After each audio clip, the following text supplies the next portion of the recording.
Welcome students. आज की हमारी जो ये वीडियो रहेगी वो 10th class NIS home science के बारे में रहेगी। आपका जो प्रैक्टिकल होने वाला है उसमें आपके वाइवा के जो क्वेश्चन आएंगे, तो कुछ महत्वपूर्ण प्रश्न है जो मैं यहाँ पे आज आपको बताऊंगी। आई होप कि आपके जो प्रैक्टिकल होगा उसमें वाइवा में वो क्वेश्चन पूछे जाएँ। स्टूडेंट, स्टार्ट करते हैं आज की वीडियो। अगर चैनल पर पहली बार आए तो चैनल को सब्सक्राइब करना और वीडियो को लाइक करना बिल्कुल मत भूलना। स्टार्ट है हमारी आज की वीडियो। FPO का पूरा नाम क्या है? तो FPO का जो पूरा नाम है वो है फूड प्रोडक्ट ऑर्डर। ठीक है, तो फूड प्रोडक्ट ऑर्डर इसका पूरा नाम रहेगा। उपभोक्ता किसे कहते हैं? तो वह व्यक्ति है जो अपनी आवश्यकताओं को पूरा करने के लिए वस्तुओं या सेवाओं को खरीदता या प्रयोग करता है। ठीक है, जैसे आप कई दुकानों पे जाते हो, जब आप किसी चीज़ की ज़रूरत होती है तो आप भी उपभोक्ता हो। ठीक है, वस्तुओं का उपयोग कर रहे हो, साथ में सेवाओं का। जैसे आप किसी सेवा का, जैसे किसी ऐसी चीज़ का यूज़ कर रहे हो, मान लो आप बस से जा रहे हो तो आप सेवा का यूज़ कर रहे हो ना किसी का। तो ऐसे ही कि जब अपनी ज़रूरतों का, वस्तुओं का और सेवाओं का यूज़ करते हैं तो वो उपभोक्ता कहलाते हैं। अगला क्वेश्चन देखते हैं। लेबल पर निम्नलिखित कौन कौन सी सूचनाएं होती हैं? तो जो लेबल होता है, यानी कि जब आप कोई सामान खरीदते हो उसको एक ऊपर एक लेबल जो है वो बना होता है, तो उस के क्या क्या लिखा होता है वो चीज़ देखते हैं। सबसे पहले देखेंगे उत्पाद का नाम, जिस पे आप जो चीज़ खरीद रहे हो उसका नाम लिखा होगा। ट्रेड तथा ब्रांड का नाम, जो ब्रांड होता है उसका नाम होगा। विनिर्माता का नाम व पता, जिसने उसको बनाया उसका एड्रेस होगा। उत्पाद का उद्देश्य, उद्देश्य क्या होता है कि कोई चीज़ जब आपको मिल रही है उसका उद्देश्य, एम क्या है, क्यों बनाई गई है, वो मिलेगा। गारंटी कितने टाइम तक की है, उसका जो भार है वो कितना है, और इसकी जो उत्पाद की जो समाप्ति तिथि है वो भी मिलेगी। ठीक है, जिसको हम क्या बोलते हैं, एक्सपायरी डेट भी बोल देते हैं। ठीक है, कि इसकी एक्सपायरी डेट क्या है, और ये इसका वेट हो गया, ये इसकी गारंटी होगी। ठीक है, ये इसका एम है, और ये जो बनाने वाला है उसका पता है, नाम है, और ये ब्रांड का नाम है। ठीक है, साथ में देखेंगे एक और रह गया मानकीकृत चिन्ह, और उसके ऊपर चिन्ह जरूर होना चाहिए। अगर आप कोई भी सामान ले रहे हो, आपको पता ही है कि फूड के ऊपर FPO का होता है, और जो हमारा इलेक्ट्रॉनिक सामान है ISI का मार्क होता है। ठीक है, तो ऐसे मार्क होना बहुत ज़रूरी है। एक क्वेश्चन और है, प्राथमिक उपचार किसे कहते हैं? किसी रोग या चोट लगने पर किसी अप्रशिक्षित व्यक्ति द्वारा जो सीमित उपचार किया जाता है उसे प्राथमिक उपचार कहते हैं। इसका उद्देश्य कम से कम साधनों में इतनी व्यवस्था करना होता है कि चोटग्रस्त व्यक्ति को सम्यक इलाज कराने की स्थिति में लाने में लगने वाले समय से कम नुकसान हो। ठीक है, तो क्या कहता है ये कि प्राथमिक उपचार क्या है, इसको समझाने की कोशिश करती हूँ। अप्रशिक्षित का मतलब होता है कि हर इंसान जो है उसको जो नर्सिंग का काम होता है, जैसे किसी को बैंडेज पट्टी करना, उपचार करना, छोटी चीज़ें, ये सबको मतलब नहीं आती, सबने कोर्स नहीं किया होता, लेकिन थोड़ा बहुत सबको पता होता है कि हमें जो है पहला, अगर किसी को चोट लग जाए या कुछ हो जाए तो उसको हमें प्राथमिक उपचार यानी पहला उपचार क्या देना चाहिए। ठीक है, कि जब तक आप उसको हॉस्पिटल में नहीं लेके जा रहे तो छोटा मोटा इलाज जो है आपको घर पे ही उसका कर देना चाहिए, तो ये प्राथमिक उपचार कहलाता है।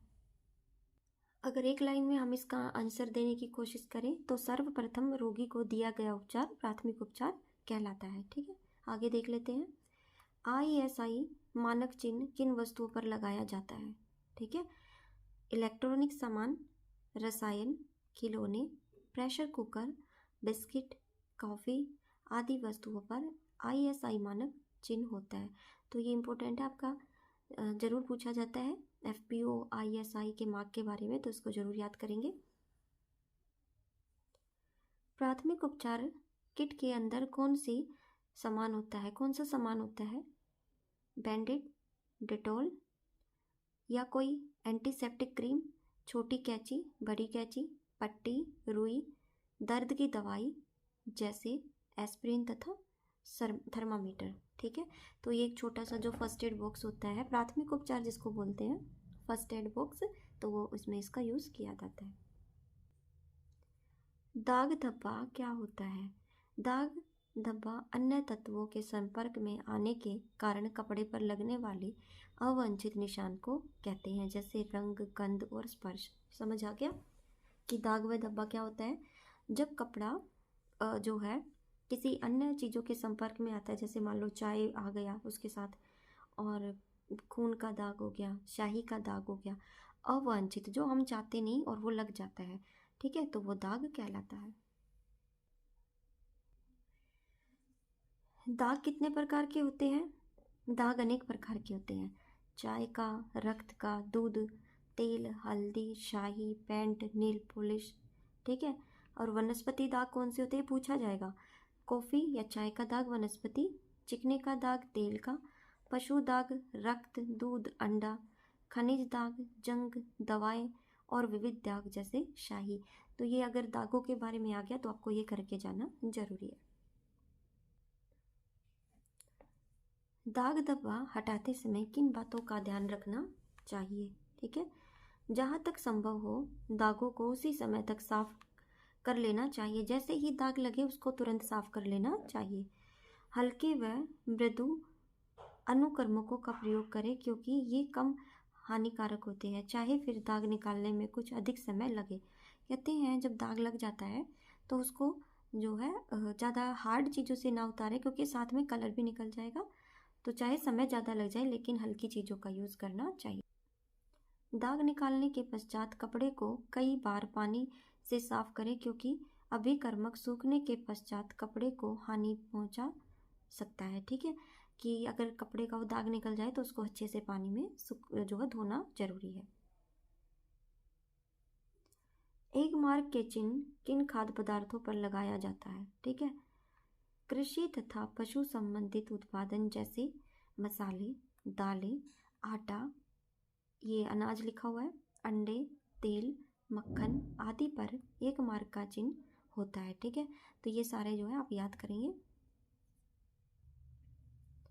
उपभोक्ता के रूप में आपके सामने आने वाली समस्याएं कौन सी हैं? यानी आप जब सामान लेने जाते हो तो आपके सामने कौन सी समस्या आती है? उत्पाद, मिलावट, नकल, मानकीकृत, ठीक है, कि जो उसका ब्रांड होता है उसको चेंज कर देते हैं। सेवाएं, वस्तुओं की कमी, अनुपलब्धता, जमाखोरी, ठीक है।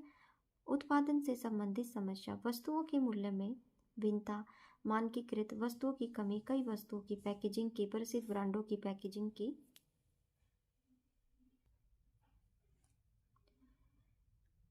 कई वस्तुओं की पैकेजिंग की स्थिति, ब्रांडों की पैकेजिंग की नकल होती है।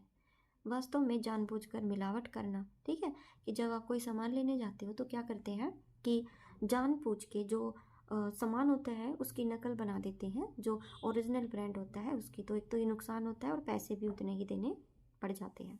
सेवाओं से वस्तुओं की आपूर्ति में कमी करना, ग्राहकों की से बदतमीजी से बात करना और उनकी सहायता को मना कर देना। ठीक है, तो ये चीज़ें भी जो है एक उपभोक्ता के सामने आती हैं। स्टूडेंट्स, ये क्वेश्चन है, ये एक बार पूछा जाता है कि एक कोई भी दाग हटाने की विधि बताओ। तो चाय या कॉफ़ी के दाग हटाने की विधि है, दाग के ऊपर गर्म पानी डालें, कपड़े के दाग वाले भाग को ग्लिसरीन में डुबोएं या दाग के ऊपर बेरोक्स पाउडर को छिड़कें और दाग वाले भाग को मग या पैन के ऊपर जो है रख कर उसी के ऊपर गर्म पानी डालें। ठीक है, तो ये इस तरीके से आप उस दाग को हटा सकते हैं।